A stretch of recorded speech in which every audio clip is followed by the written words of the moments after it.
वास्तव न्यूज में स्वागत है आपका। मैं सरकार विजयपुर शहर में आज यहाँ पर जो एक प्रेस मीट किया गया है ताकि श्रीधर बिज्जर की उन्होंने कई सालों से जनता और समाज की सेवा और दुख दर्द को जानते हैं।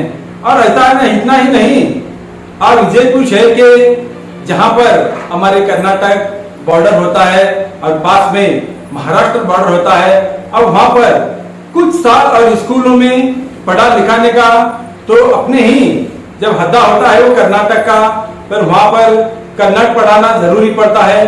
दरअसल वहां पर ना पढ़ाया जा रहा है, सिर्फ मराठी में ही अब उनको पढ़ाया लिखा जा रहा है। अब इस पर आरोप करते हुए उनका ये कहना है ताकि अब ये जरा सा सुलझ जाना चाहिए। जब कर्नाटक के लोगों को कन्नड़ पाठ पढ़ाना चाहिए, कन्नड़ सब्जेक्ट बोलना चाहिए, कन्नड़ सबक सिखाना ये जरूरी है, मगर कुछ बॉर्डर पर ऐसा नहीं हो पा रहा। बिल्कुल ही कर्नाटक बॉर्डर में होते हुए भी वहां पर मराठी पढ़ाया जा रहा है। तो इसलिए आज प्रेस मीट के जरिए ये कहते हैं ताकि विजयपुर शहर के यहाँ पर बाबा साहब अम्बेडकर सर्कल से लेकर डीसी ऑफिस तक यहाँ पर रैली काटेंगे और आंदोलन करेंगे और एक मेमोरेंडम भी देंगे। और इस मेमोरेंडम का अगर नहीं हो पाया तो आगे दिनों में आंदोलन की भी चेतावनी दे देते हैं। ताकि ऐसा हो गया है, पढ़ लिखना इतना मुश्किल हो गया है बच्चों को, बॉर्डर पे रहने वालों को।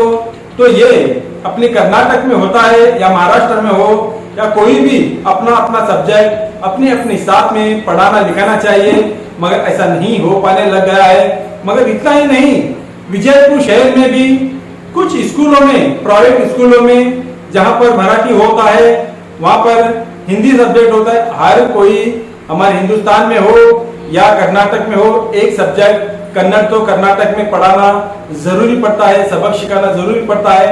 मगर कुछ लोग कर्नाटक में रहकर ही कन्नड़ भूल जाने लग गए हैं। तो इसलिए आज यहाँ पर तो यही प्रेस मीट किया जा रहा है ताकि वहां पर जहां जहां पर कन्नड़ पढ़ाया जा रहा है बिल्कुल ही वहां पर मराठी लिखाया जाता है, जरा सा बदलाना जरूरी है। क्योंकि मराठी सब्जेक्ट बिल्कुल ही बॉर्डरों पर जो स्कूलों में चल रहा है बिल्कुल ही बंद करने के लिए अब आंदोलन होने वाला है।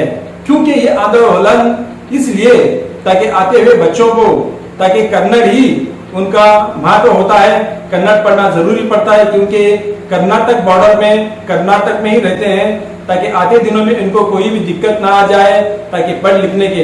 अब तो ये कहने लगे हैं कर्नाटक रक्षणा वेदी के, जय कर्नाटक, ऐसे बहुत सारे कर्नाटक में संगठन है, क्या वो भी क्या इस आंदोलन में क्या शामिल होंगे, क्या इस लड़ाई में, ताकि कन्नड़ के लिए क्या इनके ही संगठन पर क्या इन्होंने क्या इस लड़ाई लड़ेंगे, क्या यहाँ पर क्या मेमोरेंडम देने के बाद क्या इनको इंसाफ मिलेगा या नहीं, देखा जाएगा एक रिपोर्ट में।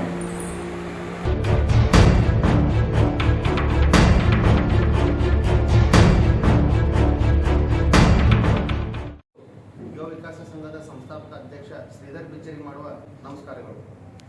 ಇವತ್ತಿನ ಈ ಪತ್ರಿಕಾ ಗೋಷ್ಠಿಯ ಮಾಡುವ ವಿಚಾರ ಏನಪ್ಪಾ ಅಂತಂದ್ರೆ, ನಮ್ಮ ಗಡಿಭಾಗದೊಳಗೆ ಬರ್ತಕ್ಕಂಥ ಕರ್ನಾಟಕ ಹಾಗೂ ಮಹಾರಾಷ್ಟ್ರ ಪರ್ಟಿಕ್ಯುಲರ್ ಆಗಿ ಬರ್ತಕ್ಕಂಥ ಕನ್ನಡ ಶಾಲೆಗಳಿಗೆ ಮಹಾರಾಷ್ಟ್ರ ಸರ್ಕಾರ ಉಚಿತವಾಗಿ ಪಠ್ಯ ಪುಸ್ತಕಗಳು, ಆಹಾರ ಎಲ್ಲ ವಿತರಣೆ ಮಾಡ್ತಾರೆ। ಖುಷಿ ಸಂಗತಿ, ನಮಗೆ ಅದು ಸ್ವಾಗತ ಕೊಡ್ತೀವಿ। ಆದ್ರೆ ಏನು ಬೇಸ್ಮೆಂಟಾಗಿ ನಲಿ ಕಲಿ ಅಂತ ಏನು ಬರ್ತಿಲ್ಲ, UKG LKG ಒಂದನೇ ಅಂತ ಬೇರೆ ನಲಿ ಕಲಿ ಬೀಜ ಬಿತ್ತನೆ ಮಾಡುವ ಸಮಯದಲ್ಲಿ ಅವ್ರು ಈಗ ಏನು ಮಾಡತ್ತಾರೆ, ಮರಾಠಿ ಬಿತ್ತನೆ ಮಾಡತ್ತಾರೆ, ಮರಾಠಿ ಪಠ್ಯ ಪುಸ್ತಕಗಳನ್ನು ಸಮಾಜದಲ್ಲಿ ವಿತರಣೆ ಮಾಡತ್ತಾರೆ। ಈ ಥರ ಏನಿರ್ತಲ್ಲ ನಮ್ಮ ಕನ್ನಡ ಒಳಗೆ ರಗ ಸಗ ಅಂತ ಬರ್ತಾವೆ, ನಾವು ಬೇಸ್ಮೆಂಟ್ನಾಗಿ ಇವು ರ ಸಗ ಅಂತಂದ್ರೆ ಊರು ಇದು ರ ಈ ಥರ ಹಿಂಗೆ ಇವು ನಲಿ ಕಲಿ ಅಂತಂದ್ರೆ ಏನಪ್ಪ ಅಂದ್ರೆ ಆಟ ಆಡ್ಬೋದು ಕಲಿಯೋದಿರ್ತೈತೆ ವಿಷಯ ಈ ಥರ। ಇದ್ರೊಳಗೆ ಮರಾಠಿನೇ ಅವ್ರು ಹೇಳ್ಬಿಟ್ರಪ್ಪ ಅಂತಂದ್ರೆ ಬೇಸ್ಮೆಂಟ್ದಾಗ ನಮ್ಮ ಹುಡುಗರಿಗೆ ಕಲಿಯೋಕೆ ಭಾಳ ಕಷ್ಟ ಆಗ್ತೈತಿ। ಮುಂದೆ ಬರೋಣ ನಮ್ಮ ಕನ್ನಡ ಉಳಿಯಂಗಿಲ್ಲ। ನಮ್ಮ ಕನ್ನಡ ಉಳಿಯೋಗಾಗಿ, ನಮ್ಮ ಕನ್ನಡ ಶಿಕ್ಷಕರಿಗೆ ಅನ್ನೋದಕ್ಕಿಂತ ನಮ್ಮ ಪುಟಾಣಿ ಮಕ್ಕಳಿಗೆ ಸೌಲಭ್ಯ, ನಮ್ಮ ಕನ್ನಡ ಶಾಲೆಯ ಶಿಕ್ಷಕರಿಗೂ ತೊಂದರೆ ಅದು। ಅದನ್ನು ಅವರು ಓದಬೇಕು, ಮರಾಠಿ ಒಳಗೆ ಓದಬೇಕು, ಓದಿ ಹುಡುಗರಿಗೆ ಕಲಿಸ್ಬೇಕು।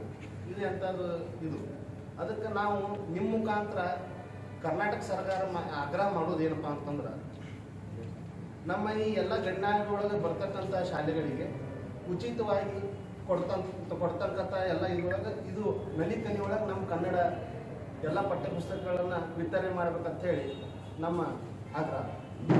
ಯಾಕಂದ್ರೆ ಕನ್ನಡ ವಾತಾವರಣ ಹಾಳಾಗಬಾರ್ದು, ಕನ್ನಡ ರಕ್ಷಣೆ ಆಗಬೇಕು, ಇದು ನಮ್ಮ ಸಂಘಟನೆಯ ವಿಚಾರ. ಅದಕ್ಕೆ ಇವತ್ತಿನ ದಿವಸ ನಮ್ಮ ಸಂಘಟನೆಯ ಕಾರ್ಯಕರ್ತರು ಹಿತೈಷಿಗಳ ಜೊತೆಗೆ ನಿಮ್ಮ ಮುಖಾಂತರ ನಾವು ಹೇಳಕ್ಕೆ ಇಷ್ಟಪಡ್ತೀವಿ. ಮತ್ತು ನಮ್ಮ ಸಂಘಟನೆ ವತಿಯಿಂದ ಹಾಗೂ ನಮ್ಮ ಕಾರ್ಯಕರ್ತರ ವತಿಯಿಂದ ಸೋಮವಾರ ಅಂಬೇಡ್ಕರ್ ಸರ್ಕಲ್ನಿಂದ DC ಅವ್ರ ಮುಖಾಂತರ ಕರ್ನಾಟಕ ಸರ್ಕಾರ ಮುಖ್ಯಮಂತ್ರಿಗಳಿಗೆ ನಾವು ಮನವಿ ನೀಡ್ಲಾಕ್ ಹೊಂಟೀವಿ. ನಮ್ಮ ಮನವಿ ಒಂದು ಸ್ವೀಕರಿಸಿ ಅವ್ರು ಏನಾರೇ ನಮ್ಮ ಕನ್ನಡ ಬಗ್ಗೆ ಒಂದು ಏನಾರೇ ಇದನ್ನು ನೋಡಿ ಕನ್ನಡ ಶಾಲೆಗಳಿಗೆ ಗಣ್ಯಾಡಿಗಳಿಗೆ ಇಂಪ್ಲಿಮೆಂಟ್ ಮಾಡಿದ್ರು ಒಳ್ಳೆಯದು, ಸ್ವಾಗತ ಕೊಡ್ತೀವಿ. ಇಲ್ಲಪ್ಪ ಅಂತಂದ್ರೆ ಬರ್ತಕ್ಕಂತಹ ದಿವಸದಾಗ ನೋಡ್ತೀವಿ ನಾವು, ಅದು ಅವಧಿ 4 ದಿವಸ ಇರ್ಬೋದು, 1 ವಾರ ಕಾಯ್ತೀವಿ. ಆಗಿಲ್ಲಪ್ಪ ಅಂತಂದ್ರೆ ನಮ್ಮ ಸಂಘಟನೆ ವತಿಯಿಂದ ಉಗ್ರ ಹೋರಾಟ ಮಾಡ್ತೀವಿ ಅಂತೇಳಿ ಈ ಮೂಲಕ ಹೇಳಕ್ಕೆ ಇಷ್ಟಪಡ್ತೀನಿ. ಇವತ್ತಿನ ದಿವಸ ಕನ್ನಡ ರಕ್ಷಣೆ ಮಾಡೋದು ನಮ್ದೆಲ್ಲರೂ ಹೊಣೆ. ಅದಕ್ಕೋಸ್ಕರ ನಲಿ ಕಲಿ ಒಳಗಡೆ ಏನು ಬಿತ್ತನೆ ಮಾಡ್ತೀವಲ್ಲ, ನಾವು ಏನು ಬಿತ್ತನೆ ಮಾಡ್ತೀವಲ್ಲ ಅದು ಸರಿಯಾಗಿ ಬಿತ್ತನೆ ಆಗಲಿಲ್ಲಪ್ಪ ಅಂತಂದ್ರೆ ಅಲ್ಲಿ ನಮ್ಮ ಕನ್ನಡ ಉಳಿಯಂಗಿಲ್ಲ ಅನ್ನೋದೇ ನಮ್ಮದು ವಿಚಾರ. ಅದಕ್ಕೆ ತಮ್ಮ ಮಾಧ್ಯಮ ಮುಖಾಂತರ ನಾ ಹೇಳಕ್ಕೆ ಇಷ್ಟಪಡ್ತೀನಿ. ಅದಕ್ಕೆ ಇವತ್ತಿಗೆ ನಮ್ಮ ಕರೆಗೆ ಒಗ್ಗಟ್ಟು ತಾವೆಲ್ಲರೂ ಬಂದಿದ್ದಕ್ಕೆ ನಮ್ಮ ಸಂಘಟನೆ ವತಿಯಿಂದ ತಮಗೆ ಧನ್ಯವಾದಗಳನ್ನು ತಿಳಿಸ್ತೀನಿ. ನಮಸ್ಕಾರ. ಈಗ ಗಡಿನಾಡಿನ ಅದು ಎಷ್ಟು ಶಾಲೆಗಳಲ್ಲಿ ಇದ್ದಾವೆ ಕನ್ನಡ ಶಾಲೆಗಳು? ಸರ್, ನನಗೆ ತಿಳಿದಂತಹದ್ದು, ನಾನು ಗಡಿ ಭಾಗಗಳಲ್ಲಿ ಒಂದು ನೋಡ್ತಕ್ಕಂಥ ಸಂಗತಿ, ನನ್ನಲ್ಲಿ ಹೊಲ ಅದು ಈ ಥರ ಇತ್ತು. ಕಣ್ಣಾರೆ ನೋಡಿದ್ದೀನಿ, ನಾನು ವಿಷಯ ಎಲ್ಲ ಪತ್ರಿಕೆ ಅಂತ ಓದಿದ್ದೀನಿ. ಅದು ನನ್ನ ಮಾಹಿತಿಗೆ ಬಂದಂತಹದ್ದು ನನ್ನ ಕಣ್ಗಡೆ ಒಂದು 10 ಶಾಲೆಗಡೆ 5 ಶಾಲೆಗಳು ನನಗಾಗುವಂಥ ತಿರುಗಾಡಿ ನೋಡಿದ್ದೀನಿ. ಮತ್ತು ನಾವು ಈ ಥರ ಸಾಮಗ್ರಿಗಳು ನಮ್ಮ ಕೈಲಿ ಆದಷ್ಟು ನಮ್ಮ ಸಂಘಟನೆಯಿಂದ ವಿತರಣೆ ಕೂಡ ಮಾಡಿದ್ವಿ. ಈ ಥರ ಕೊಟ್ರೆ ಅವರಿಗೆ ಚಲೋ ಆಗತ್ತೆ ನಾವು ಮಾಡ್ತೀವಿ. ಇದು ಇಲ್ಲಿಂದ ನಮ್ಮ ಪೂರ ಗಡಿಭಾಗ ಎಲ್ಲಿವರೆಗೂ ಹತ್ತತ್ತಲ್ಲ ಅಲ್ಲಿವರೆಗೂ ಇದು ಸಂಬಂಧ ಬೀಳ್ತೈತಿ. ಚಿಕ್ಕೋಡಿವರೆಗೂ ಆದ್ರೂ ಅದು ಅಭ್ಯಂತರ ಇಲ್ಲ ಸರ್. ನಮ್ಮ ಕನ್ನಿಗಳಿಗೂ ಇಲ್ಲಿ ಕರಜಗಿ, ಉಮದಿ, ತಿಕ್ಕುಂಡಿ ಈ ಥರ ಭಾಗದೊಳಗೆ ನಾನು ನೋಡಿದ್ದೀನಿ ಸರ್. ನನ್ನ ಕಣ್ಣಿಗೆ ಬೆಳಕಿಗೆ ಬಂದಿದೆ. ಸೊ ಅದಕ್ಕೆ ಪತ್ರಿಕಾ ಮಾಧ್ಯಮದಿಂದ ಇದನ್ನು ನಾ ಬಹಿರಂಗಪಡಿಸ್ಬೇಕಂತ ಹೇಳಿ ಇದೊಂದು ಮನವಿ ಮಾಡ್ಕೊಳಕ್ಕೆ ನಿಮ್ಮ ಮುಖಾಂತರ ಬಂದೀನಿ ಸರ್. ಬರ್ತಕ್ಕಂಥ ದಿವಸದಾಗ ಕನ್ನಡಗ ಒಳ್ಳೇದಾಗಬೇಕು, ಪುಟಾಣಿಗಳಿಗೆ ಒಳ್ಳೇದಾಗಬೇಕು ಅನ್ನೋದು ನಮ್ಮ ಸಂಘಟನೆ ವಿಚಾರ. ಈಗ ಅಲ್ಲಿ ಬರೀ ಇದೇನು ನಲಿಕಲಿ ವಿತರಣೆ ಮಾತ್ರ ಅಲ್ಲ, ಅಲ್ಲಿ ಕನ್ನಡ ಶಿಕ್ಷಕರ ನೇಮಕನೇ ಮಾಡ್ತಾ ಇಲ್ಲ ಮಹಾರಾಷ್ಟ್ರ ಸರ್ಕಾರ. ಅದಕ್ಕೆ ಕರ್ನಾಟಕ ಸರ್ಕಾರನೂ ಆದ್ಯತೆ ಮೇಲೆ ಅದಕ್ಕೆ ಒತ್ತು ಕೊಟ್ಟಿಲ್ಲ. ಈಗ ಪ್ರಾಥಮಿಕ ಹಂತದಲ್ಲಿ ಏನು ನೀವು ಈ ಕನ್ನಡ ಕಲಿಸ್ತಾ ಇಲ್ಲ ಅಂದ್ರಲ್ಲ, ಜೊತೆಗೆ ಶಿಕ್ಷಕರನ್ನೇ ನೇಮಕ ಮಾಡಿಲ್ಲ, ಅದು ದೊಡ್ಡ ಸಮಸ್ಯೆ ಇದೆ. ಅದು ನಿಮ್ಮ ಗಮನಕ್ಕೆ ಬಂದಿದೆಯಾ? ನೀವು ಅದ್ರ ಬಗ್ಗೆ ಏನಾದ್ರು ಧ್ವನಿ ಎತ್ತುತ್ತೀರಾ? ಅದ್ರ ಬಗ್ಗೆ ಸರ್, ಈಗ ಆಲ್ರೆಡಿ ಏನಿತ್ತು, ನಮ್ಮ ಕನ್ನಡ ಶಿಕ್ಷಕರು ಇದ್ದಾರೆ ಸರ್. ಅದೇನು ಅವರು ಇದು ರೂಟೀನ್ದಾಗ ಮಾಡ್ತಾರೆ ಮಾಡಿ, ಅದ್ರ ಬಗ್ಗೆ ಇದಿಲ್ಲ. ಬಟ್ ಇದ್ದಂಥ ಸ್ಥಿತಿ ಒಳಗಡೆ ನಮ್ಮ ನಲಿಕಲಿನೇ ಹೊಂಟೈತಲ್ಲ ಸರ್. ನಮ್ದೇನು ಇದು ಇದೆಯಲ್ಲ ಸಂಸ್ಕೃತಿ, ನಮ್ದೇನು ಇದು ವ್ಯಾಕರಣದ ಇದಾವಲ್ಲ, ಇವೇ ಹೊಂದಿದಾವೆ ಸರ್. ಅದಕ್ಕೆ ನಾ ಕೇಳ್ತಿರೋದು ಅದಲ್ಲ. ಅಲ್ಲಿ ಮರಾಠಿ ಶಾಲೆಗಳು ಏನಿದ್ದಾವೆ ಗಡಿ ಭಾಗದಲ್ಲಿ, ಕನ್ನಡ ಮರಾಠಿ ಶಾಲೆಗಳು, ಅಲ್ಲಿ ಶಿಕ್ಷಕರನ್ನೇ ನೇಮಕ ಮಾಡಿಲ್ಲ ಮಹಾರಾಷ್ಟ್ರ ಸರ್ಕಾರ. ಬರೀ ಮರಾಠಿ ಭಾಷೆಯ ಶಿಕ್ಷಕರನ್ನೇ ಅವ್ರ ಮೂಲಕನೇ ಕನ್ನಡ ಬೋಧನೆ ಮಾಡಬೇಕು ಅಂತ ಹೇಳಿ ಆದೇಶ ಮಾಡ್ಕೊಂಡಿದೆ. ಹೊಸದಾಗಿ ಕನ್ನಡ ಶಿಕ್ಷಕರು ನೇಮಕ ಮಾಡಿಲ್ಲ. ಇದು ದೊಡ್ಡ ಸಮಸ್ಯೆ ಆಗಿದೆ. ಅದು ನಿಮ್ಮ ಗಮನಕ್ಕೆ ಬಂದಿದೆಯಾ? ನೀವು ಅದಕ್ಕೆ ಹೋರಾಟ ಮಾಡ್ತೀರಾ ಅಂತ ಕೇಳಿದೆ ಈ ವಿಷಯದಲ್ಲಿ. ಈ ವಿಷಯ ಅದೇನು ನಮ್ಮ ಗಮನಕ್ಕೆ ಬಂದಿದೆ ಸರ್. ಆದ್ರೆ ಏನಪ್ಪ ಅಂತಂದ್ರೆ ನಮ್ಮ ಕನ್ನಡ ಶಿಕ್ಷಕರು ನೇಮಕ ಮಾಡಿದ್ರೆ ಒಳ್ಳೇದು. ಯಾಕಂದ್ರೆ ನಮ್ಮ ಹುಡುಗರಿಗೆ ಅನುಕೂಲ.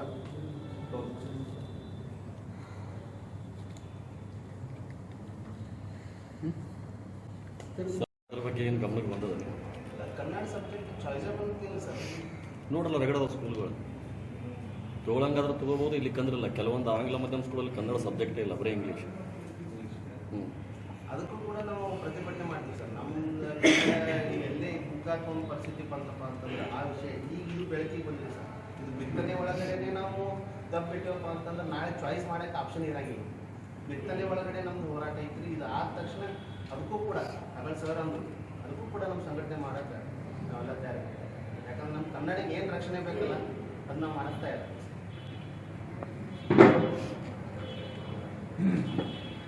ಸರ್ ಇಂಗ್ಲೀಷ್ ಮೀಡಿಯಂ ಸ್ಕೂಲ್ನಲ್ಲಿ ಅಲ್ಲಿ ಕನ್ನಡ ಅನ್ನೋದು ಸಬ್ಜೆಕ್ಟೇ ಇಲ್ಲ ಸರ್ ಇಲ್ಲಿ.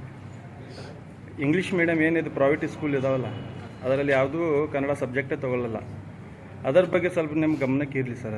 ಅದನ್ನು ಸ್ವಲ್ಪ ನೀವು ನೋಡ್ಕೋಬೇಕು ಸರ್. ಮಾಡ್ತೀನಿ ಸರ್. ಈಗ ನಿಮ್ಮ ಮುಖಾಂತರ ಏನು ಹೇಳಕ್ಕೆ ಬಂದಿಲ್ಲ ಸರ್, ಇಷ್ಟು ವಿಷಯ ನನ್ನ ಹತ್ರ ಅದಾವೆ.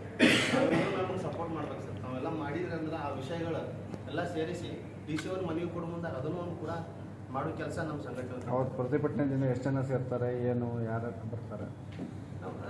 ಯಾರಂತ ಏನು ವಿ ಐ ಪಿಸ್ ಏನು ಇರಂಗಿಲ್ಲ ಸರ್. ನಾವು ನನ್ನ ನೇತೃತ್ವ ಒಳಗೆ ನನ್ನ ಕಾರ್ಯಕರ್ತರು, ನನ್ನ ಹಿತೈಷಿಗಳು ಸೇರಿ ಕನ್ನಡ ರಕ್ಷಣೆ ಮಾಡುವರು ಎಲ್ಲರೂ ಸೇರಿ 100-200 ಜನ ಸೇರಿ. ನಗರದವ್ರು ಅಷ್ಟೇ ಸೇರ್ತಾರೆ ಅಥವಾ ಗ್ರಾಮೀಣ ಪ್ರದೇಶ? ಇಲ್ಲ ಸರ್, ನನ್ನ ಸಂಘಟನೆ ಜಿಲ್ಲಾದ್ಯಂತ ಐತೆ ಸರ್. ಎಲ್ಲ ಜಿಲ್ಲಾದ್ಯಂತ ಪದಾಧಿಕಾರಿಗಳು ಮತ್ತು ಕಾರ್ಯಕರ್ತರು ಬರ್ತಾರೆ.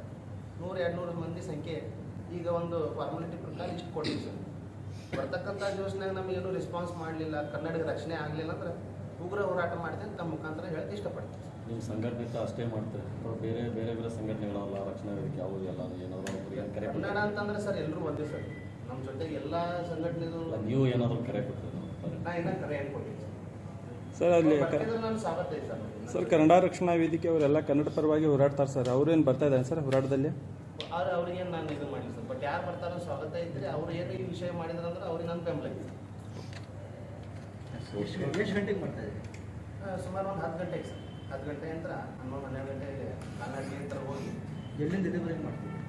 ಡಾಕ್ಟರ್ ಬಾಬಾ ಸಾಹೇಬ್ ಅಂಬೇಡ್ಕರ್ ಅವ್ರ ಸರ್ಕಲ್ನಿಂದ ಡಿ ಸಿ ಆಫೀಸ್ವರೆಗೂ ಕಾನಾಡಿ ಹತ್ರ ಹೋಗಿ ನಮ್ಮ ನಿರ್ಣಯ.